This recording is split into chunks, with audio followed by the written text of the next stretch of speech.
New Thought Media Network.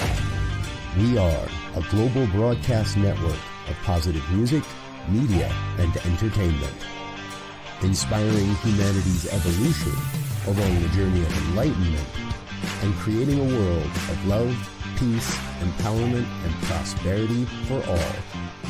New Thought Media Network. Positively inspiring.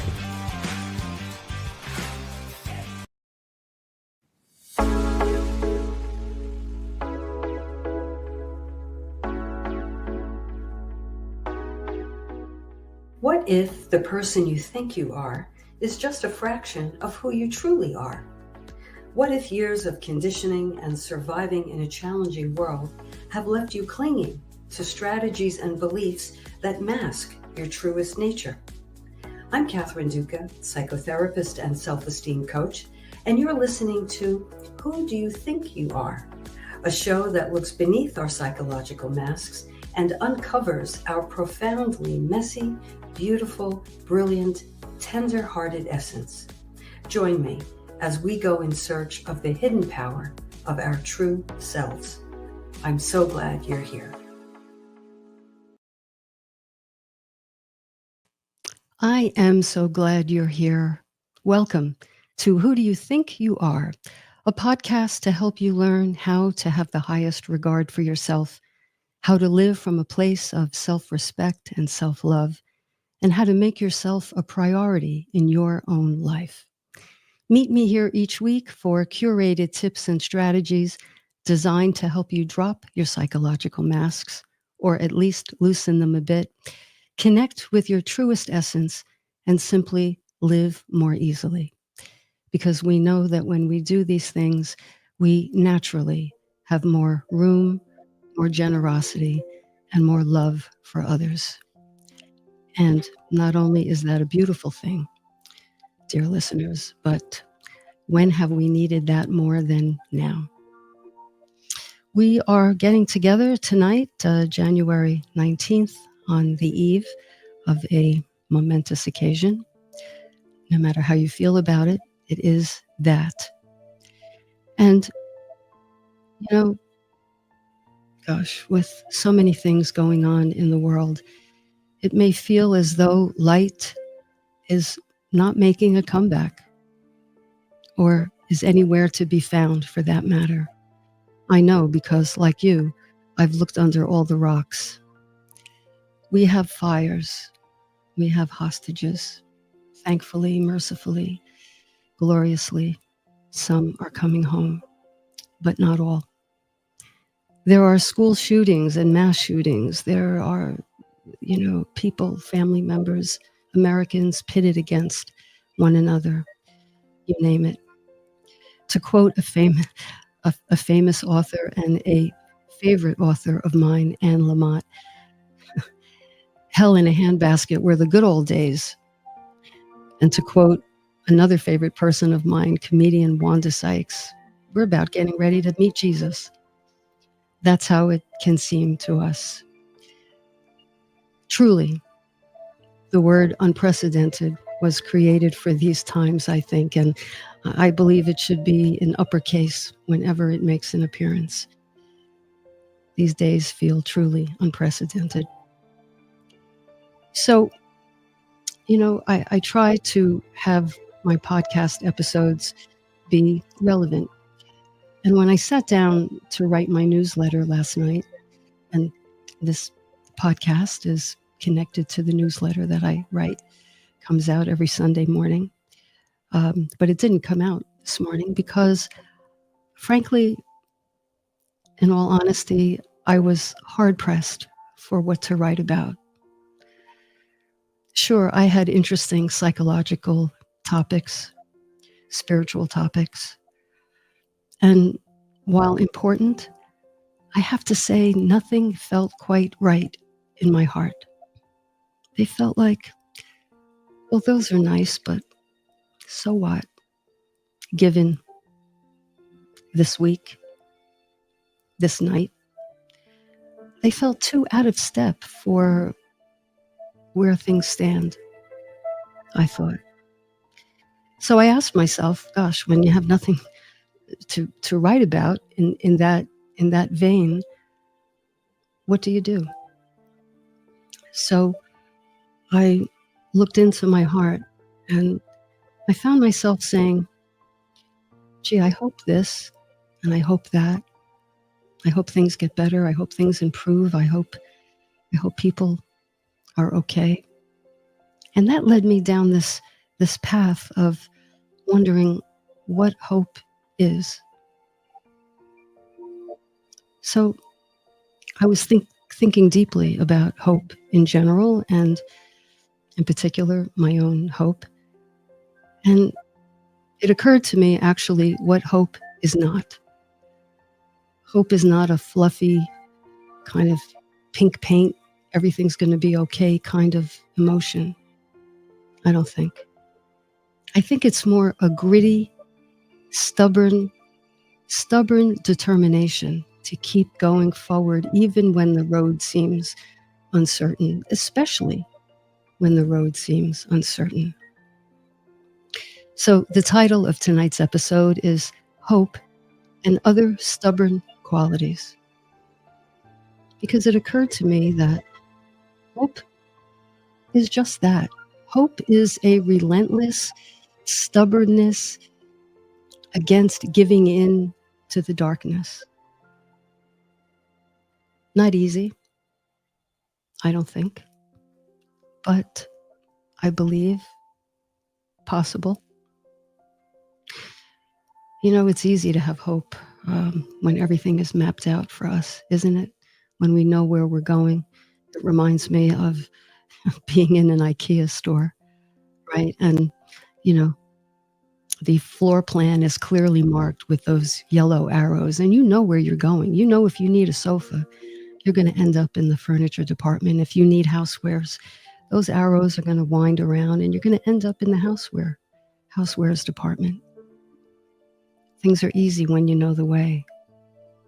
But we don't need hope then, do we? We need hope when we don't have any. We need hope when we don't have any. And I know that for many, it can feel elusive. We can find ourselves wondering if things will ever get better. Many of us have turned off the television sets. Maybe we stopped reading current events because we just can't let that darkness in. And so we're kind of retreating or hibernating. Maybe we're waiting for other people to make it better. Somebody has to do something, don't they? Somebody has to save us. Or do they? So the question becomes, when we don't have hope, when we don't have the arrows on the floor pointing us to our certain destination, what do we do? Where do we find it? Well, I think in a pinch, we find it in the smallest, most ordinary moments. A beautiful sunset, a good cup of coffee. I'll tell you, in my life, my partner and I, when it comes to the weekend, especially Sunday mornings, that first cup of coffee, I'll tell you, that is almost a sacred experience. If you're listening and you have access to the chat, let me know how that is for you, if you enjoy your weekend cup of tea or cup of coffee. A kind word from a friend. These small joys can be powerful reminders that life is worth living. You know. Anne Lamott goes on to say, we can choose to be grateful for the smallest and the most ridiculous things. I love that.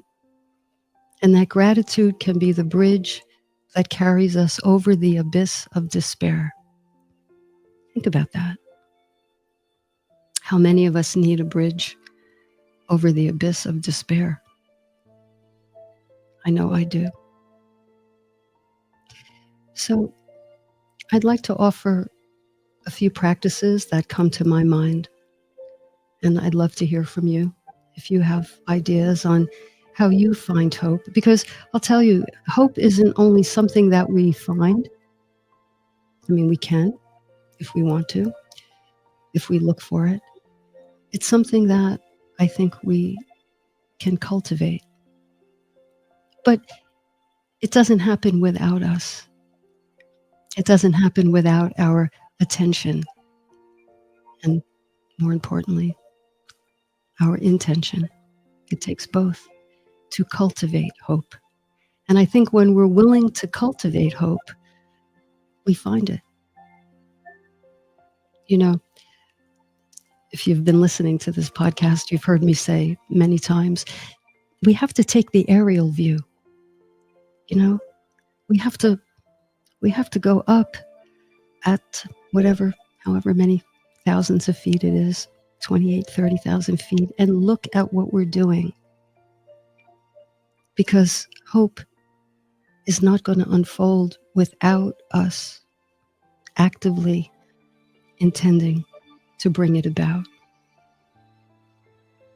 So I'm going to offer some practices that can help us find, if not cultivate, hope using this aerial view. But before I do that, I see a few things in the chat.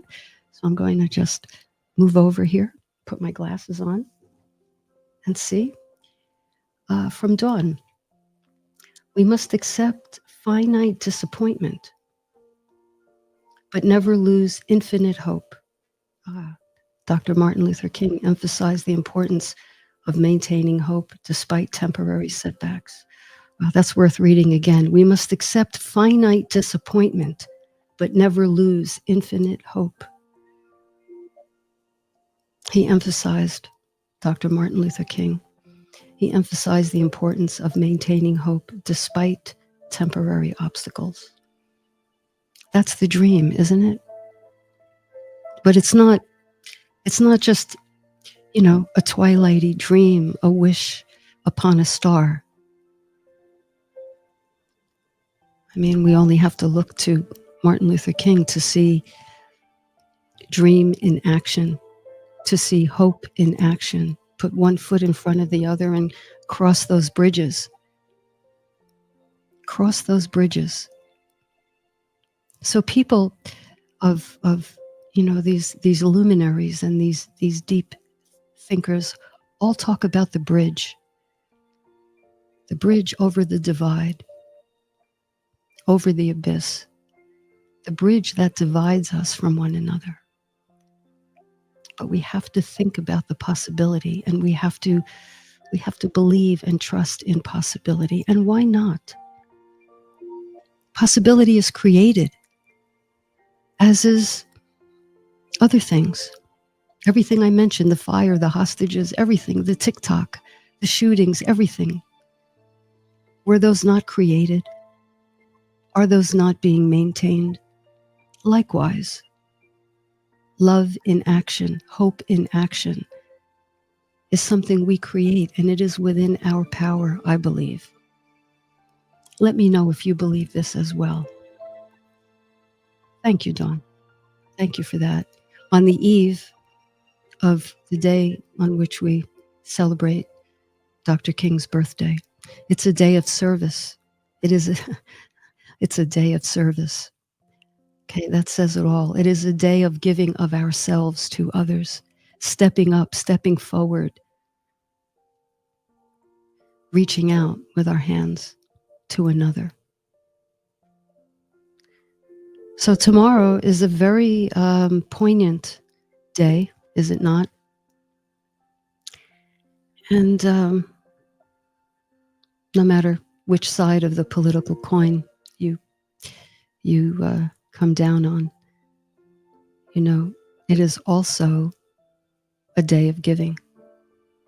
So Dawn, thank you for that remembrance.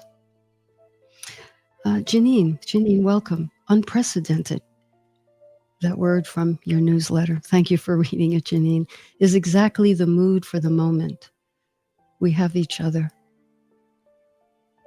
Find our respective tribes and take comfort in each other. That's it. That's it. This is not the time to isolate. I know many people are in pain about the things I mentioned about the events going on right now, simultaneously, no less. Simultaneously. Come on. Any one of these things could bring us to our knees, but these things are going on at the same time. Compassion fatigue, trauma fatigue, of course. And we may need to, and as a therapist, I recommend this to my clients at times. You know, it's okay to turn off the television. It's okay to go inward, but do it temporarily. Why? Because if we abandon our voice, if we abdicate our power, no matter what it is, politics, injustice, people feeling unsafe, people going hungry, people feeling lost, people feeling alone, no matter what that is, we can extend a hand. So it's okay to go inward, but remember to come back out. And if you have to do that in doses, then do it in doses. But I want to invite all of you listening, and it's a reminder to myself as well. As I go in and out, I have to attend my own podcast, attend my own lecture, if you will, and do these things myself, come in and come out. That's part of being a dynamic human being, I believe. So Janine, you're absolutely right. Find your tribe.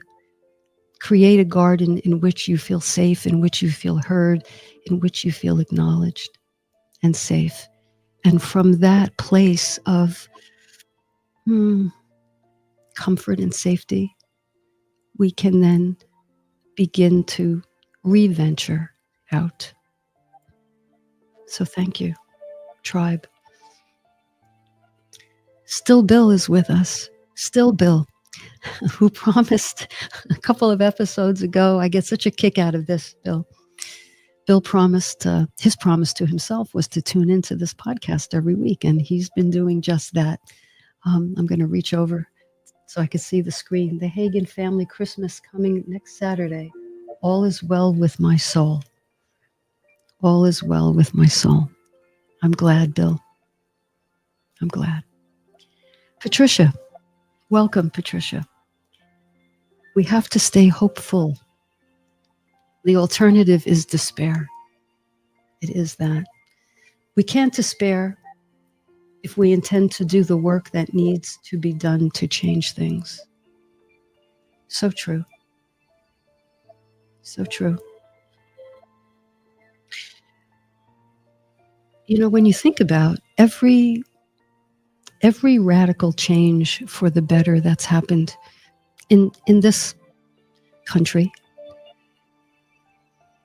you know, when you think about social injustices, I mean, how many people had to suffer? How many people had to probably dip into despair? How many people gave their lives? Gave their lives? How many people didn't give their lives, but they carry the scars of being beaten up, literally, figuratively, in so many ways, right? But they didn't despair. And if they did, they came out of it. Because with attention and intention, and from that aerial view as we watch ourselves go in, we can usher ourselves back out. Because as human beings, we have movement, we have agency. So, as Janine says, yellow arrows, yellow brick road, yellow brick road. Well, a reference to the Wizard of Oz and to Wicked. I learned a new word this week. I saw Wicked. I was a little late to the party, but I saw it. My goodness. So my new word is moodified. Moodified. I have been very moodified with all of this. But the yellow brick road brings you where there's no wizard. There's no one who has the answers. You know, the heart, the brain, the courage lives within us. So hope is not wishing upon a star. I hope, I hope, I hope. Hope really is trusting in our capabilities. Hope is trusting in our own resilience, the choice of resilience. I choose to find my way back. I choose to walk along that road with my ruby slippers that says everything I needed was in my own backyard the whole time. Choice. Choice. Not easy, but gritty. Stubborn. I refuse to give in. I refuse to be complacent. I refuse to let others destroy things, and I refuse to leave it to others to make things better. It's up to me. So, hope. I think there's more comments. Hope lights the way and pulls us toward the desired outcome. The suffragettes. Absolutely. The suffragettes. Yeah. Yeah. If you have the opportunity, if you live anywhere near New York and you have the opportunity to see a Broadway show, it'll probably cost you a small fortune. But you can get discount tickets. I really recommend seeing the Broadway show, Suffs, because it tells the story and depicts the journey of women before we had the right to vote. Oh boy, what a difficult road. But they didn't give up. They were beaten and battered and tattered, and they did not give up because they believed. And when I say believed, I mean they knew in their own resilience and in their own grit and their own stubborn refusal to give up. So, yes, suffragettes, civil rights movement. And of course, thank you for bringing this up, Dawn, the audacity of hope. Audacity, what a beautiful word, audacity. If someone can look that up in the chat, if I can trouble you to look it up and give the exact definition, but we know the energy on audacity, to be audacious enough to not give up. If somebody has that definition. 3, 2, 1. Audacity. If not, I'll look it up during the break. The break. It's time. So let's take a few minutes. Let's digest all of this. Let's reflect on our own stubbornness, good stubbornness, wonderful stubbornness, the stubbornness of possibility. Let's take a break. And when we come back, I'll talk about those few things that I think we can do to cultivate hope. And as always, I'll answer. If there's time, I'll answer a question or two. So you're listening to Who Do You Think You Are on New Thought Media Network. Stay with me.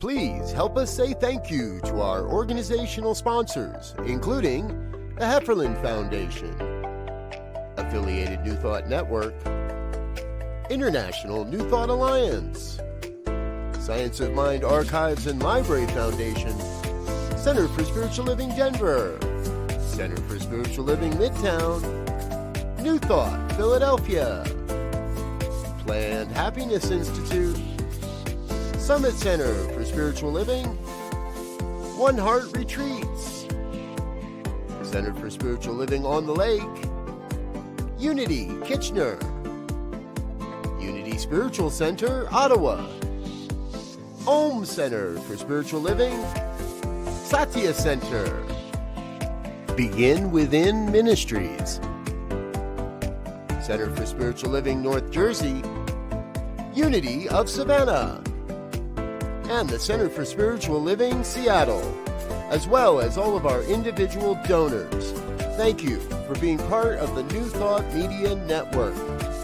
Please like, share, and subscribe. New Thought Media Network, positively inspiring.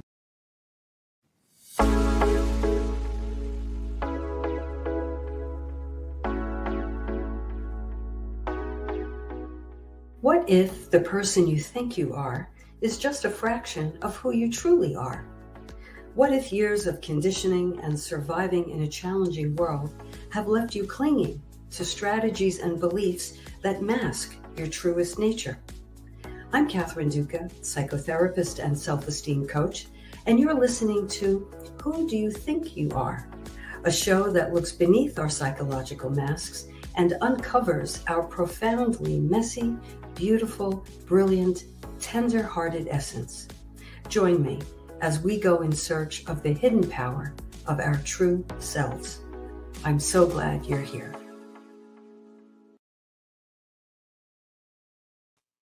Welcome back.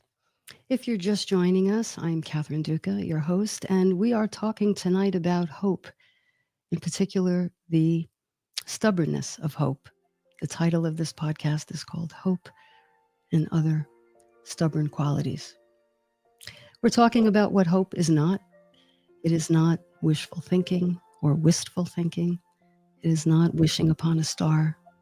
It is not leaving the responsibility to improve things to other people.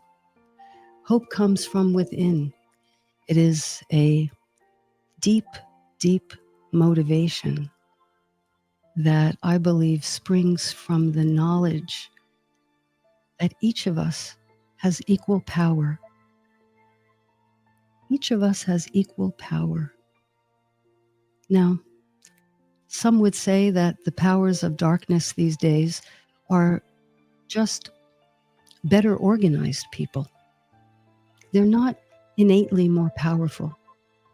Each of us has the same exact power and potentiality.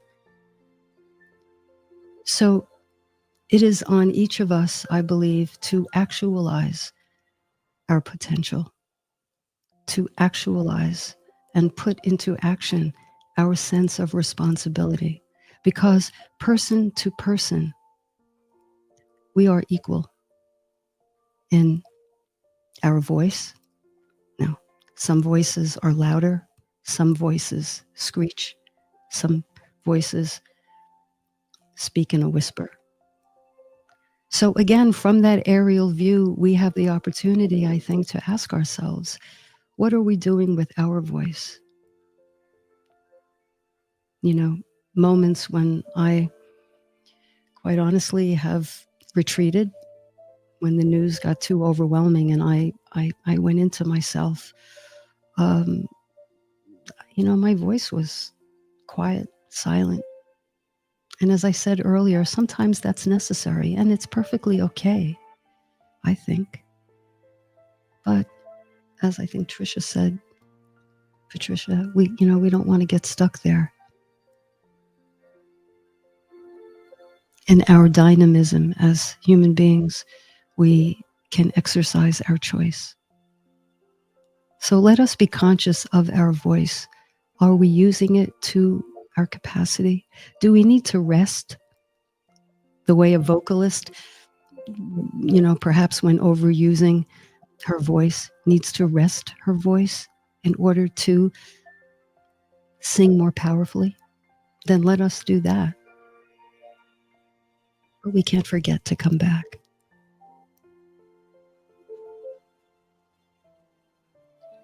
I'm just hesitating because I see something in the chat. I'll get to it in a moment. So these elements of hope, I think I'll go through them again. I touched on them, but I'll tie them together. Possibility, believing in the possibility, which is to say, knowing, embracing our knowing that our voice is no better, no worse, no weaker, no stronger than anyone else's voice. It's a matter of mobilizing with like-minded people if we're trying to accomplish something in society, and harnessing our own wish to use our voice. So, possibility, knowing we have that. Taking responsibility, as I mentioned, not abdicating our responsibility to others, to politicians. Oh, please. We know by now. We know by now. We know better. That was so 2000 and what? I don't know, but it certainly isn't today. Agility. We have to be agile. We can't be rigid. We can't be narrow. We can have conviction and stand on that, of course.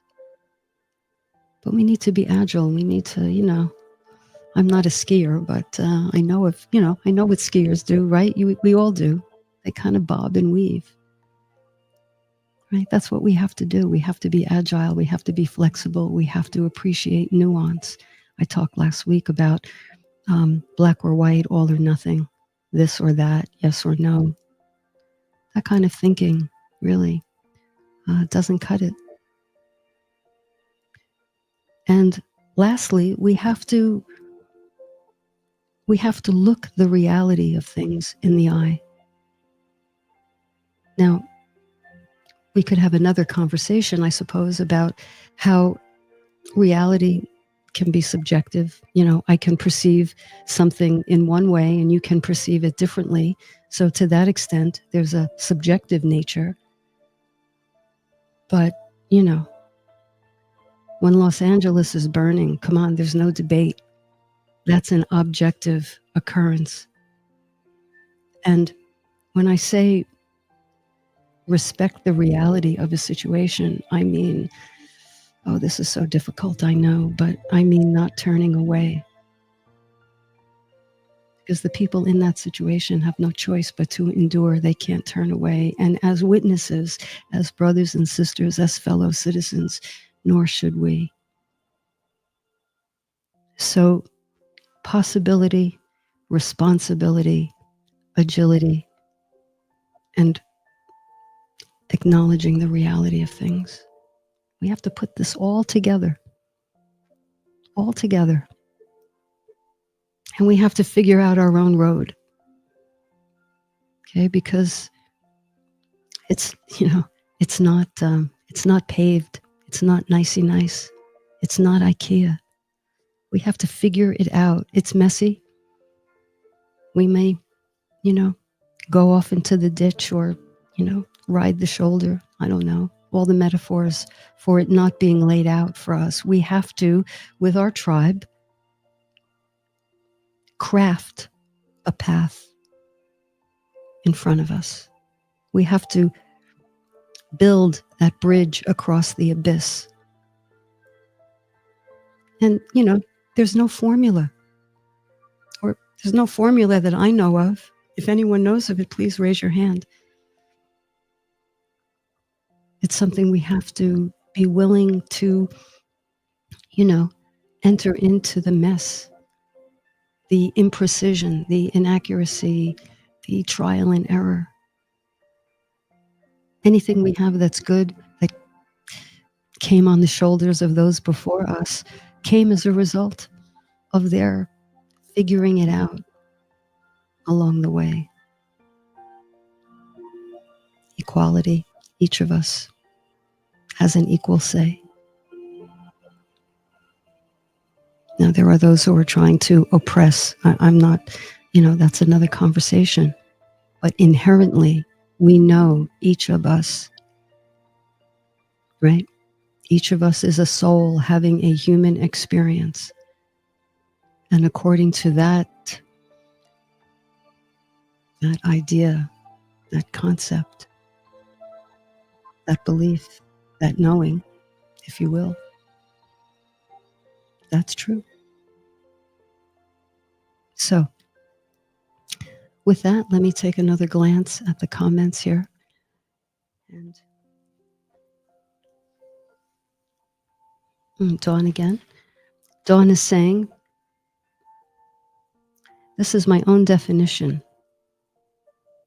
Confidence, boldness, determination, resilience, and the belief in your own purpose and the willingness to put it into action despite the circumstances. Yeah, our own determination. No one can give us determination but ourselves.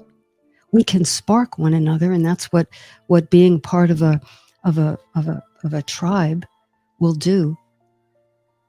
You spark one another, support one another, uplift one another. You know? But no one can hand it to us. No one can be determined for us. No one can think for us, just as no one can breathe for us. Am I right? Do you agree? So we have to harness what we have inside, and we have to notice what we have inside. And so some of the things that we can do when we feel hopeless, and these things, I say them every week, they're not original. I'm not claiming that they are. I'm just pulling them out as threads that hopefully we can weave together and create something wonderful, something better. Go outside. Go outside. Yes, nature. Of course, nature connects us to something larger than ourselves. Nature connects us to a miracle. But when I'm feeling hopeless and darkish and very, very moodified, I go outside and I look at, depending on this, depending on what time of year it is, what season it is, I'll look at a blade of grass or a bud in the spring or a crocus, those things, or a dead leaf. And I say to myself, how did you know to do this, blade of grass? How did you know to do this?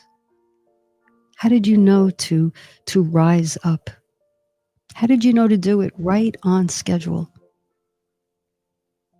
You were buried under snow. You were covered in ice. You were dormant, I don't know, dead-ish. But you rose as a beautiful green blade of grass, and you give off something, right? What does vegetation give off? There's a term for that. Somebody help me in the chat. Something with oxygen or something, right? But that blade of grass has a purpose. It is miraculous. And it does something for the atmosphere, which does something for us, helps us breathe. I forget the term. Synthesis, some kind of photosynthesis. I don't know, I could be way off. Mrs. Simonini from the 4th grade, if you're listening, sorry, I forgot. But you get the point. How do these things in nature innately know what to do? They rise from the freezing cold. The little blade comes up through the crack in the sidewalk. So when I look at the blade of grass, when I start to feel hopeful and I question, how the heck did that happen? And I say, okay, that's a miracle. I then am reminded that same blade of grass miracle, miraculousness, lives in me. It lives in me. All the miracles that must go on simultaneously to, have me talking to you, have my mouth work, my lungs work, sit in this chair, all the things. So we have to pay attention to these things. We have to notice the beauty in the world around us and notice the beauty in each of us.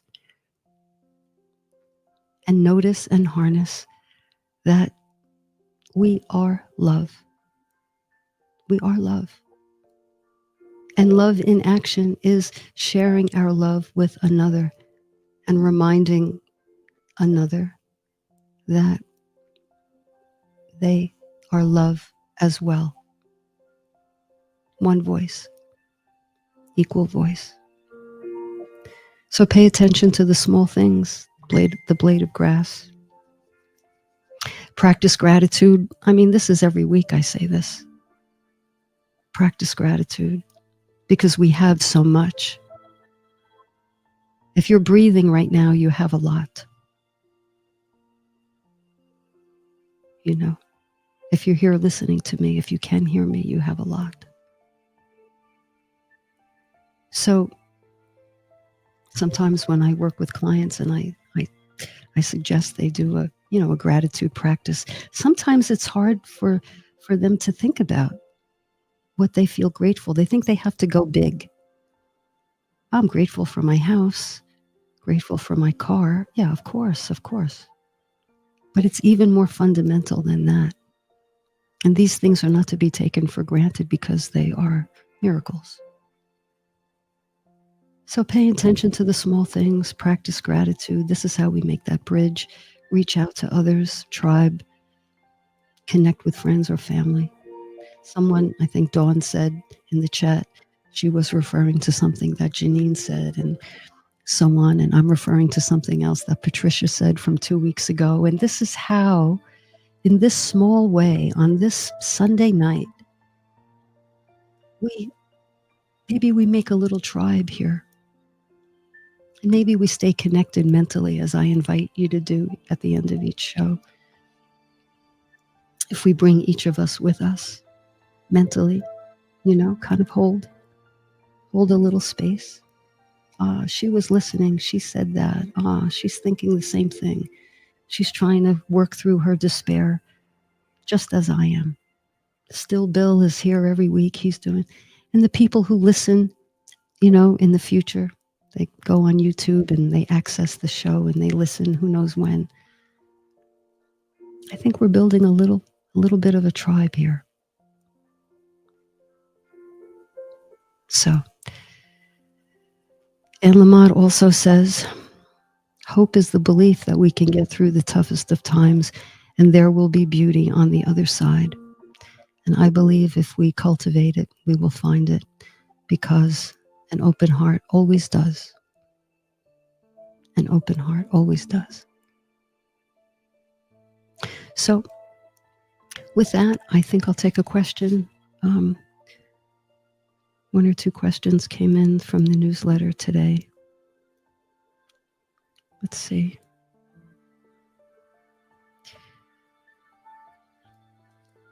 This is interesting. From Kara.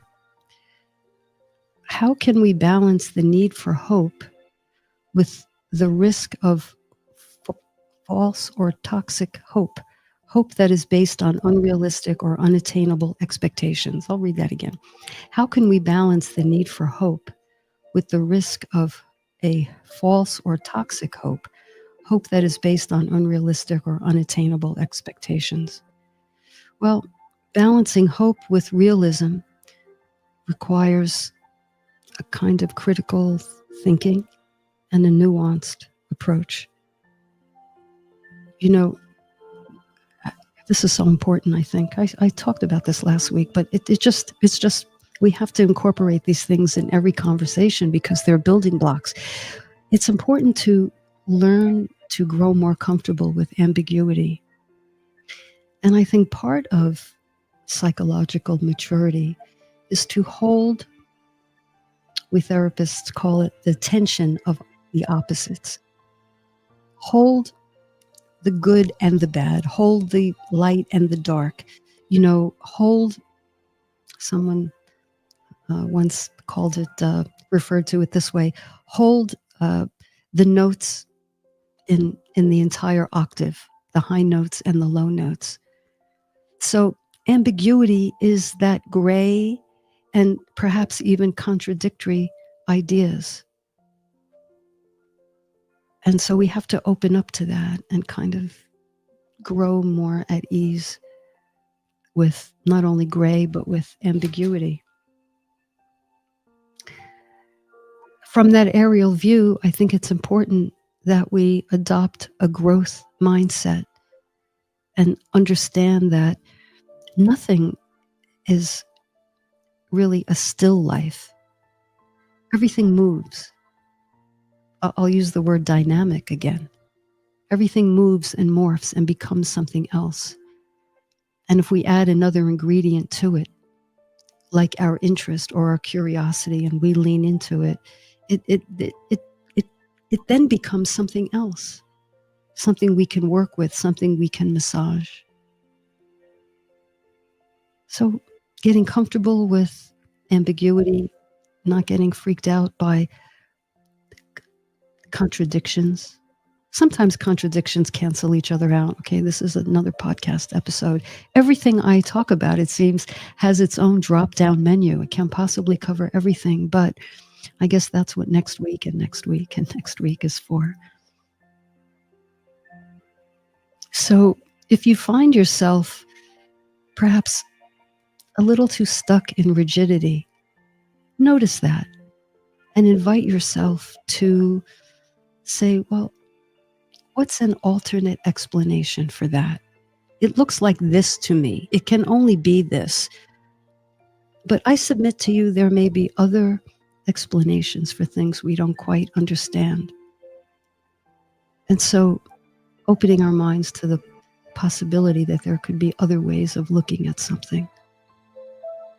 That's another ingredient. So, Kara, I hope this helps. You know, there's a lot written and a lot talked about these days about toxic positivity.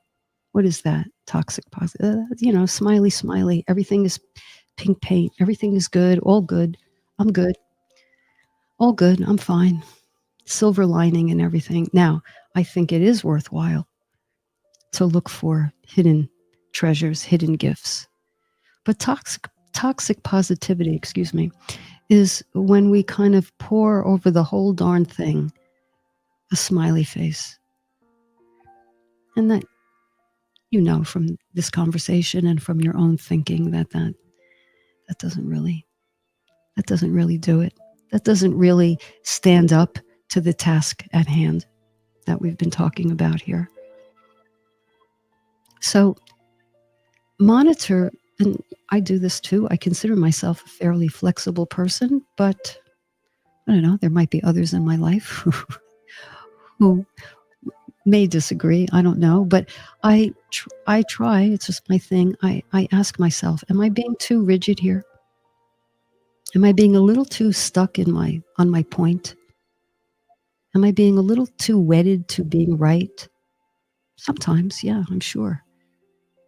So it's the willingness to ask ourselves and the willingness to monitor that part of our mindset that I think can go a long way toward building this bridge over the abyss of despair.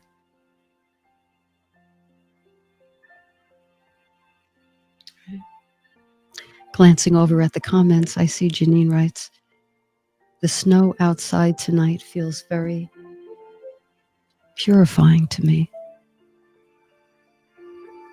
The snow outside, yeah. Those of us who live in northern New Jersey are experiencing, I think, our very first snowstorm, several inches. Those listeners who, I know there are some people listening from Chicago and from Ohio, and they're laughing because several inches, we're supposed to get 7, is a dusting to you all. I understand that. No sympathy needed. We understand, but it feels purifying. It's quiet, isn't it, Janine? I was noticing that myself. It's quiet, it's peaceful, it's pretty, it's white. It's a blanket of quiet. I read recently, but I'm afraid I can't recapture it. So what good is that? But I read the scientific reason why it's quiet when we snow, something about the dampness tamping down something in the atmosphere. And so that quiet that we hear, that's that's another miracle. And so we can be like that snow, I guess, if we choose to. When we're worked up, when we're agitated, when we're angry. And, I make a case for being angry. There's constructive anger, healthy anger. As I said before, no injustice was ever reversed because people were zen. People were angry and outraged, but they channeled their outrage constructively. And sometimes in order to do that, we have to get still. We have to get quiet. We have to be the blanket of purifying snow to our minds so that we can step forward. So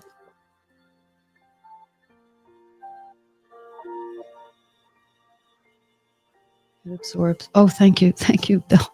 Bill has the answer. It absorbs CO2 and nitrogen and gives off oxygen. Bill, is that the blade of grass? It absorbs CO2 and nitrogen and gives off oxygen. I think that's the blade of grass. And boy, if I'm mistaken, man, science, not my long suit. Okay, we're having some fun here. So, dear listeners, with so much going on in the world, let's come together in a hopeful space, in a space of possibility. Let's focus this week on what we are capable of creating over time with conscious determination. Tap into our essence. Our essence is infinite. Tap into that consciously, deliberately, intentionally. Spark others to do the same. And let's live our lives both from 30,000 feet and at the level of the blade of grass, shall we? So I wish us all a hopeful week. Until next time, thank you so much for joining me tonight. It's such an honor. It really is to be in your earbuds, wherever you're listening from. You honor me. It's if you're listening live, it's Sunday night, close to 10 o'clock. And I always say, if you have some open tabs in your mind that are disturbing you tonight, I invite you to close those tabs just for tonight. You'll open them in the morning and deal with them then. But for tonight, give yourself permission to get a good night's sleep, knowing that you contain all the seeds of possibility in your spirit. And let's align our personalities with that infinite spirit. And let us go out into the world and build that bridge over the abyss that we may feel and many others may feel. I'll be thinking of you this week, and I look forward to being with you again next time. Thank you. I wish you a good night. You're listening to Who Do You Think You Are?